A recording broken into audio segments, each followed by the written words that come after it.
دیکھیے جماعت میں جانا چاہیے 40 دن کا چلہ. یہ دیکھیے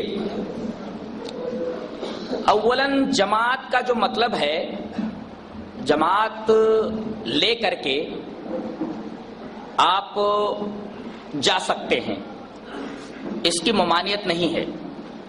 دعوت و تبلیغ آپ کر سکتے ہیں لیکن اس کی شرائط ہے.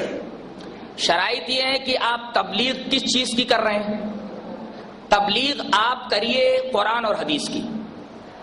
اگر اس طریقے سے کچھ دنوں کے لیے آپ کچھ لوگوں کو لے جا رہے ہیں کہیں قرآن و حدیث پر خود عمل کرنے کی غرض سے، ان کو عمل کروانے کی غرض سے، یا لوگوں کو کچھ بتانے کی وجہ سے، شرط یہ ہے کہ گھر پر اس کا کوئی اثر نہ پڑے، آپ کے دھندے کے اوپر کوئی اثر نہ پڑے، آپ کے بال بچوں کے اوپر کوئی اثر نہ پڑے، تو آپ کچھ دنوں کے لیے لوگوں کو لے جا سکتے. شرط یہ ہے کہ آپ قرآن اور حدیث لوگوں کو بتائیں، جو قرآن میں ہے جو حدیث میں ہے.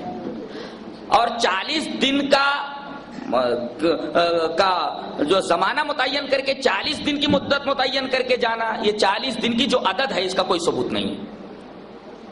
40 دن کا جو معاملہ ہے اس عدد کو نہ رکھا جائے، اس عدد کا کوئی ثبوت نہیں ہے.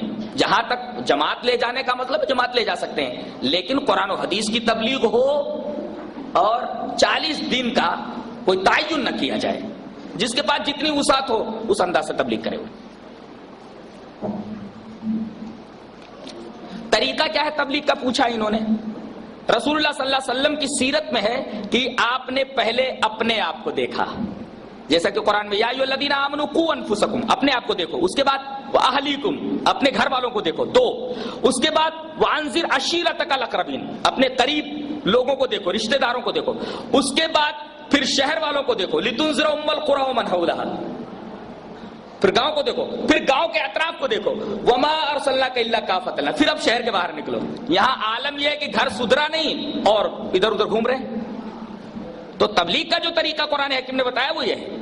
اور کس چیز کی تبلیغ کی جائے وہ بھی بتا دیا گیا. یا ایھا الرسول بلغ ما انزل الیک من ربک، جو آپ کی طرف اللہ تبارک و تعالیٰ کی طرف سے اترا ہے اس کی تبلیغ کیجیے. اور طریقہ کیا ہے؟ پہلے اپنا، پھر اپنے اہل و عیال، پھر اس کے بعد قریبی لوگ، دوست لوگ اور آپ کے رشتہ دار، پھر اس کے بعد گاؤں، پھر گاؤں کے اطراف، اور پھر اس کے بعد پوری دنیا. یہ ترتیب ہے.